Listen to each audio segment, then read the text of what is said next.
Hello and welcome to Legally Speaking, a production of the Macomb County Bar Foundation and Lakeshore Legal Aid. Today we'll be talking about elder abuse. According to the Department of Justice, 1 in 10 seniors are abused every year. And elder abuse can happen to anyone. Seniors from all walks of life, from every economic, racial, religious background, are all at risk. Unfortunately, we don't know quite as much about elder abuse as we do about other fields like child abuse or domestic violence.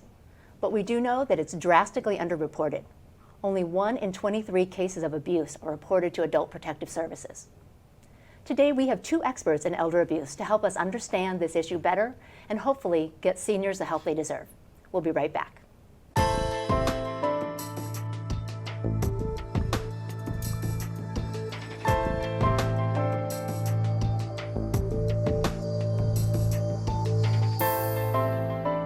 Welcome back to Legally Speaking. I'm Ashley Lowe, the Chief Executive Officer of Lakeshore Legal Aid.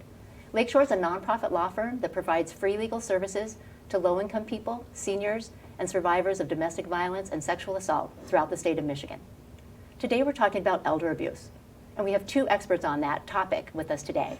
The first is Michael Karson. Good morning. Good morning. Michael is the President and the CEO of Area Agency on Aging 1B. Welcome, Michael. Thank you very much. Pleasure to be here. And also Tracie Boyd. Tracie is a supervising attorney in Lakeshore Legal Aid's Cass Corridor office in Detroit. It's great to have you, Tracie. Thank you for having me, Ashley. It's a pleasure to be here. Thanks.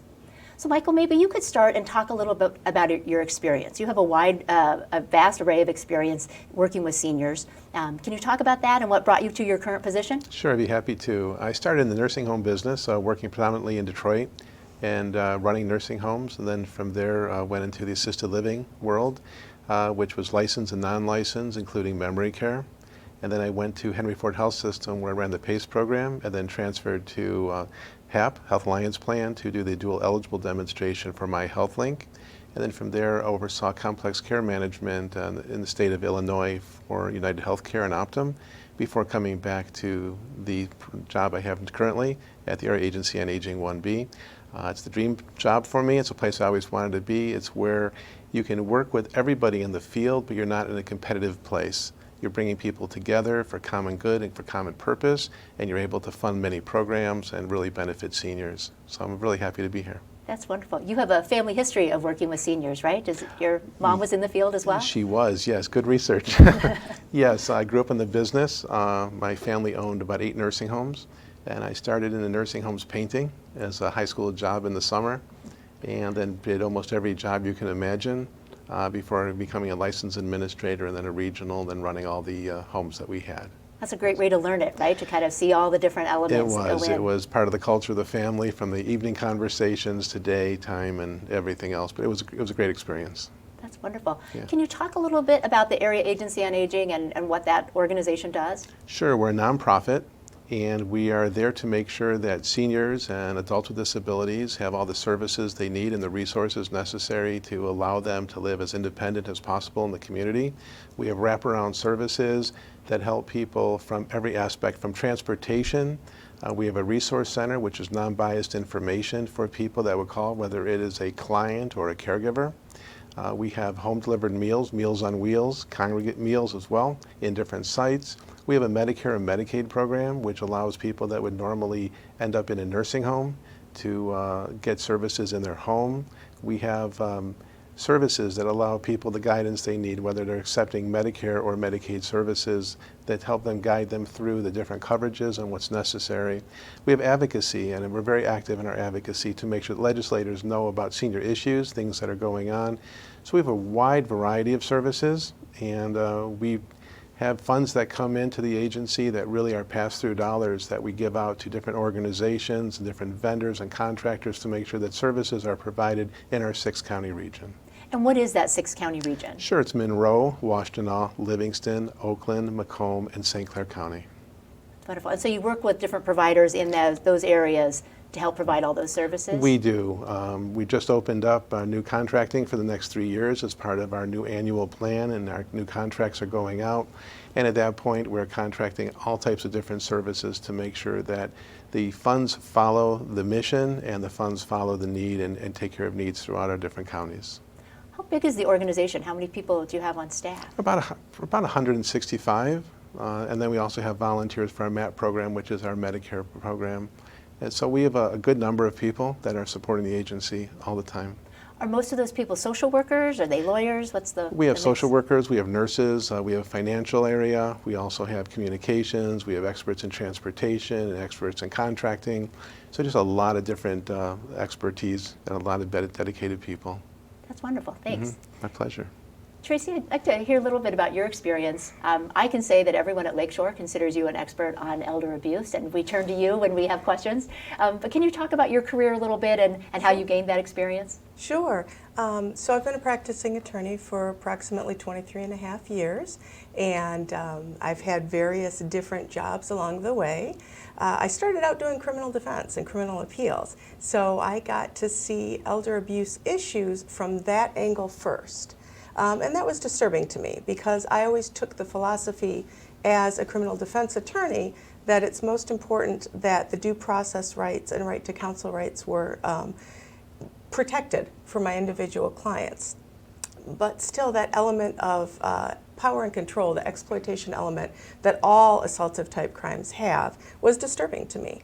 I transitioned throughout my career to doing more family law, and in my work with Lakeshore Legal Aid for the past 7 years, I've been focused on protecting the rights of our older adults. And so let's start a conversation about elder abuse, really defining that. Tracie, can you talk about what we mean when we say elder abuse? Sure. Well, I think the good starting point to launch off of is to recognize that elder abuse is a form of domestic violence, and I don't think we say that enough.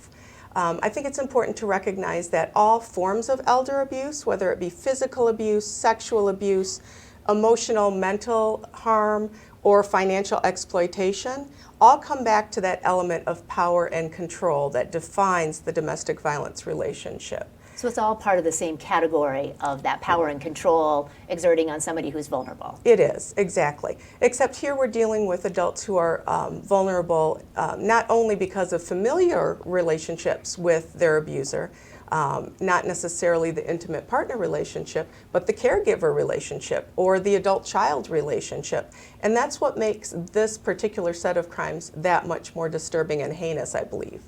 So does elder abuse happen with strangers, or is it almost always somebody that is in the circle of trust with the older adult? I think it happens with strangers just as well as it happens with people that are within the circle of trust. I think it takes on different forms depending on the abuser or the exploiter.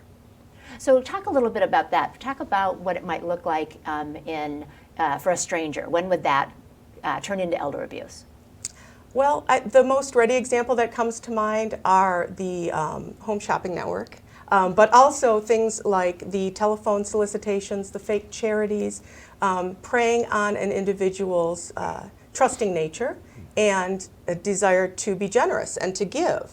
And fortunately, that's a very important part of human nature that we see so often in our older adults.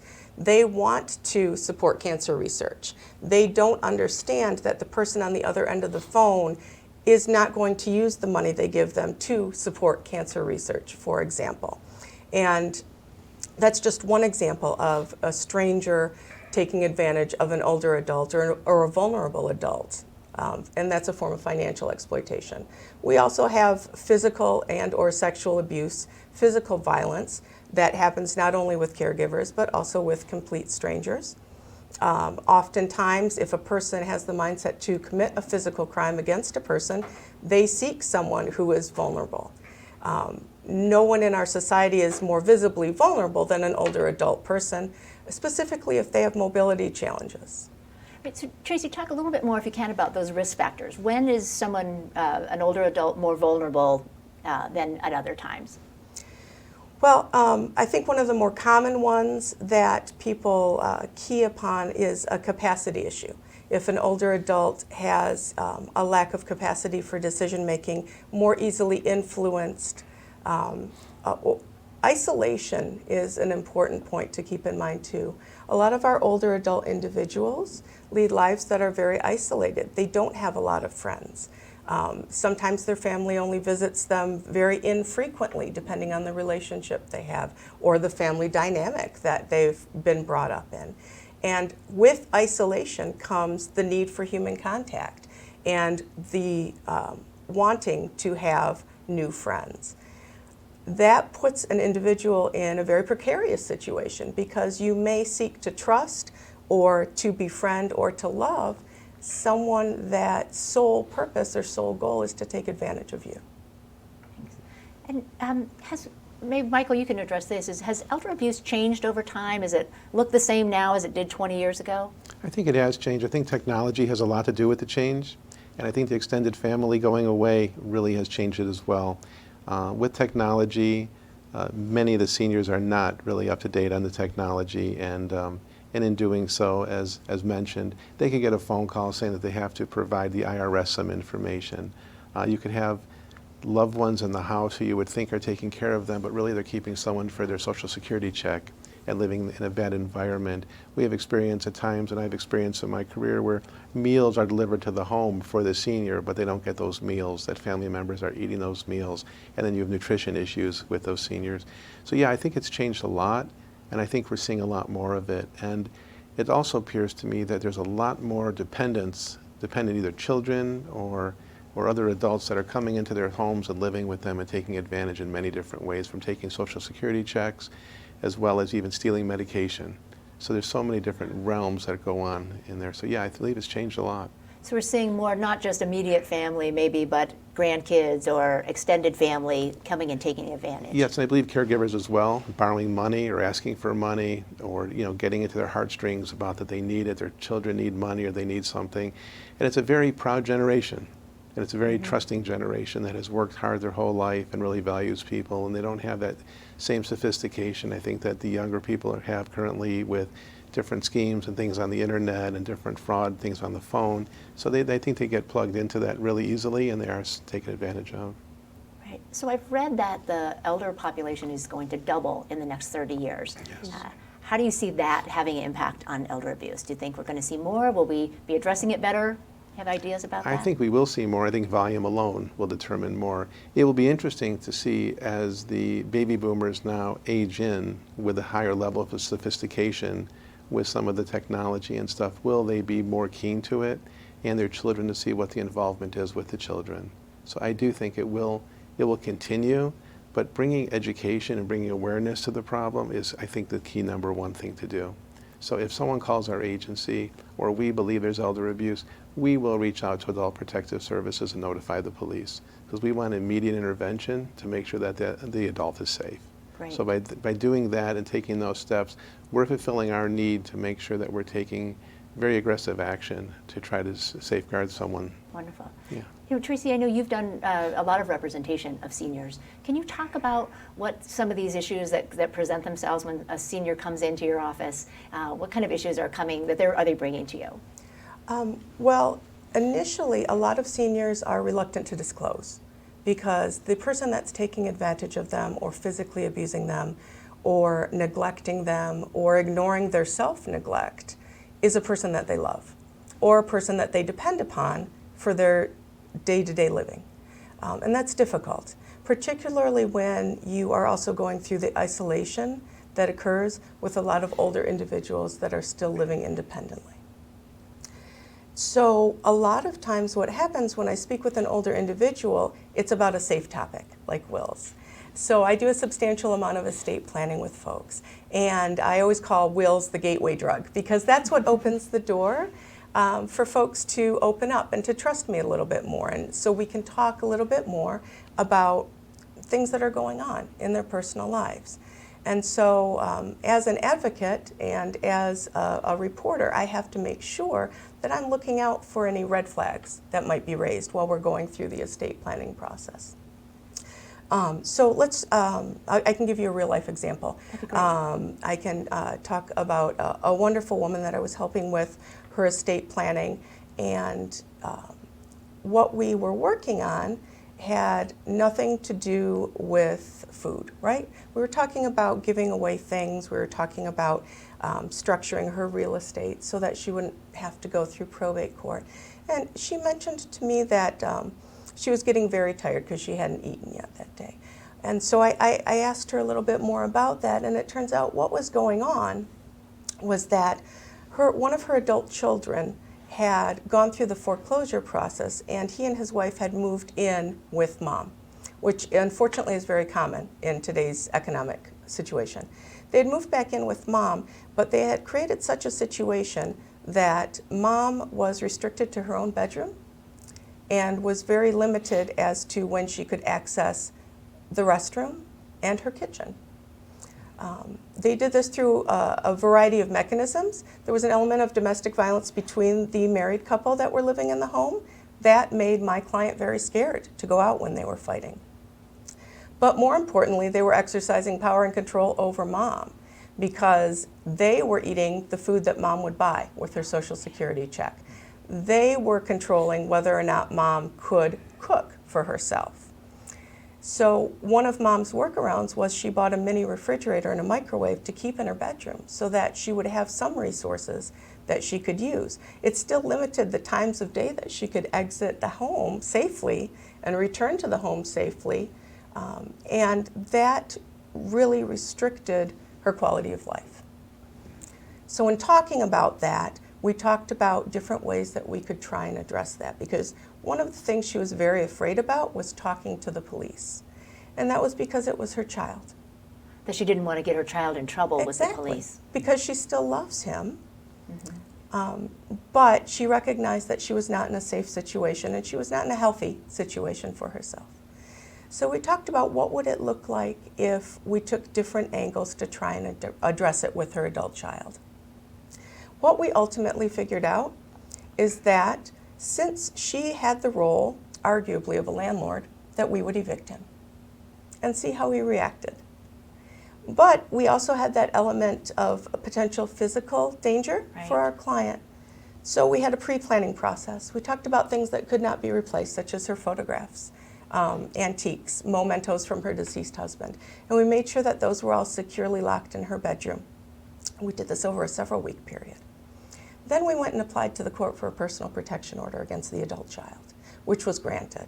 Did you get a personal protection order against both of the people who were living in the home, the son and the wife? My client specifically decided to target her adult son because at that point she was emotionally strong enough that she felt that was the message she needed to send. So that's the choice she made. And I think it's really important that to preserve the dignity of the older adult that you're working with, that you recognize that it's their choice. You can help them with goals, you can help them with options, but ultimately it's their choice, it's their lives, it's their choice. Her choice was to send a message to her older son that this was no longer acceptable. We used the personal protection order, we put that in place, and we hired local law enforcement to serve the eviction notice on the son at the same time as the personal protection order. That was very helpful because the son did become belligerent and did become very vocal, and mom was present and I was present as well because we wanted to make sure that mom was safe and that mom was still behind this choice, this action.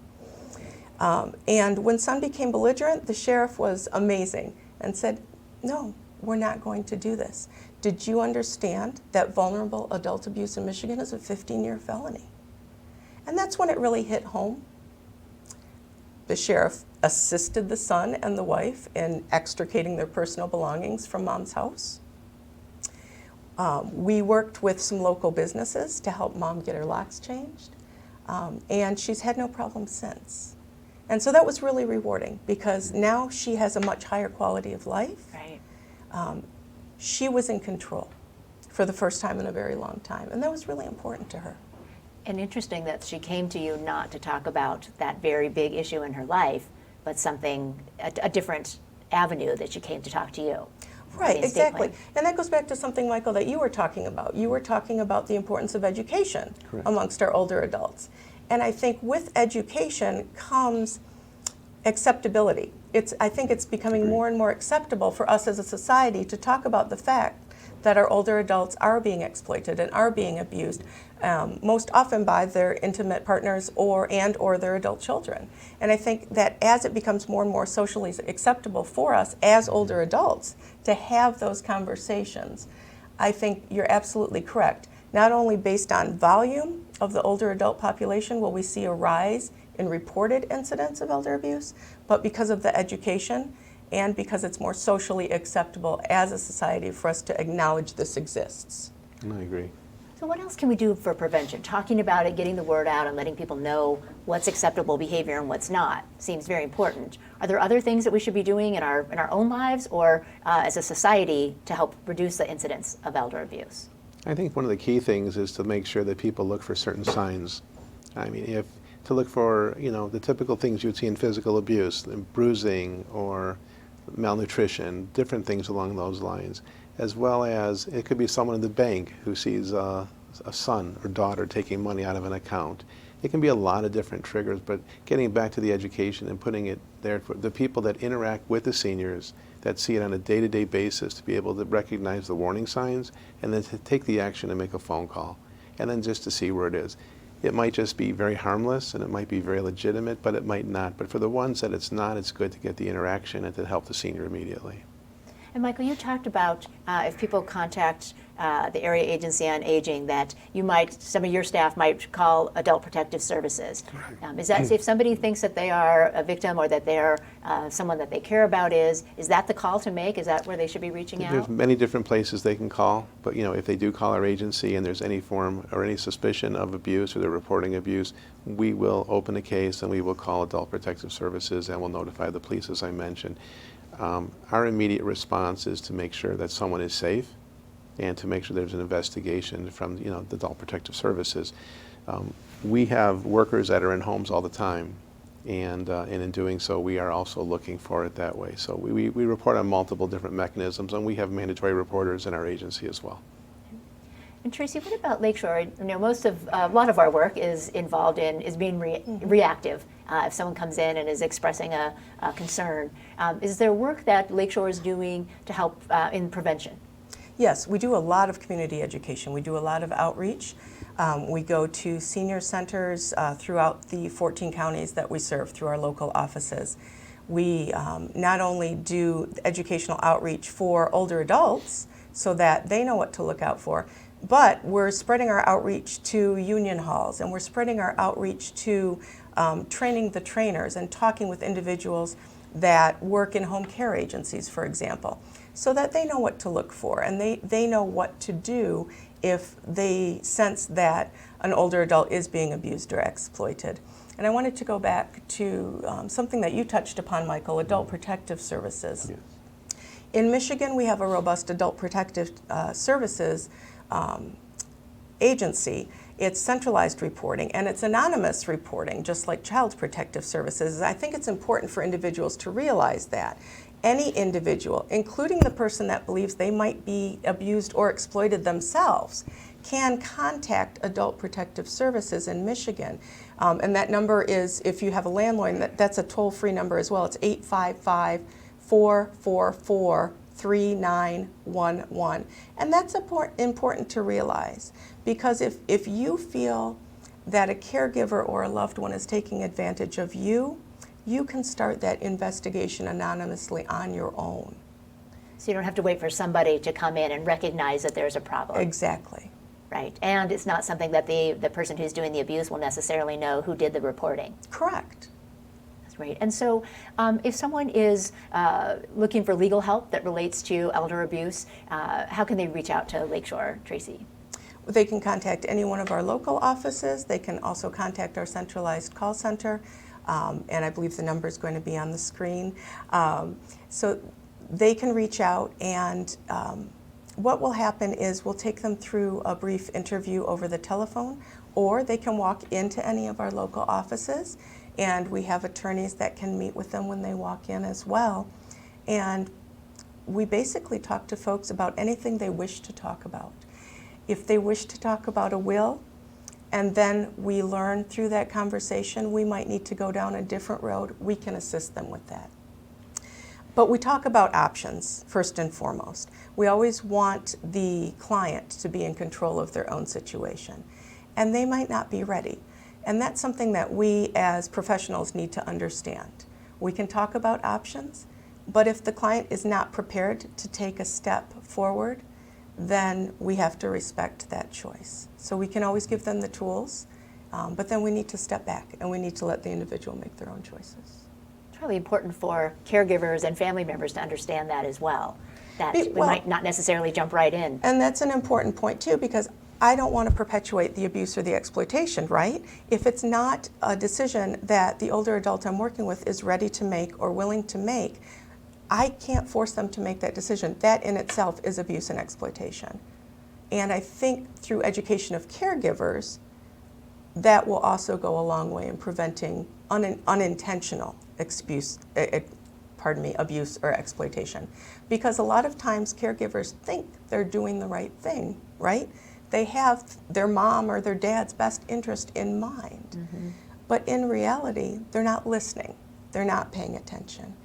They're having a knee-jerk reaction because they're doing what they think is best for the individual. Right, rather than giving that person agency over their decisions. Exactly. I do think it's important, though, that people also understand that as through the aging process, things happen to your body, and some seniors will just bruise, and it's because their skin has changed. They could have an underlying condition. There are some people who are end stage of life that will have skin breakdowns and other things going on. So it's important to look into it, but it's also important to realize there could be an underlying reason for some things. So it's also good to know that the education goes in a lot of different directions. It could be talking to a doctor, understanding the process of what's going on. So everything should be reported, but it's good to understand also that sometimes things can be legitimate and it could be part of just the normal aging process. Right, it's just important to listen, right, It's to the important senior to to hear listen. what is really going on. Yes, and it's important to get some fact and do some fact finding behind what's going on to really make sure that you have the right information. One thing I want folks to understand is eligibility. Lakeshore works with low-income people for the vast majority of our services. Are there any income restrictions on the work that the AAA does or that Lakeshore does for seniors?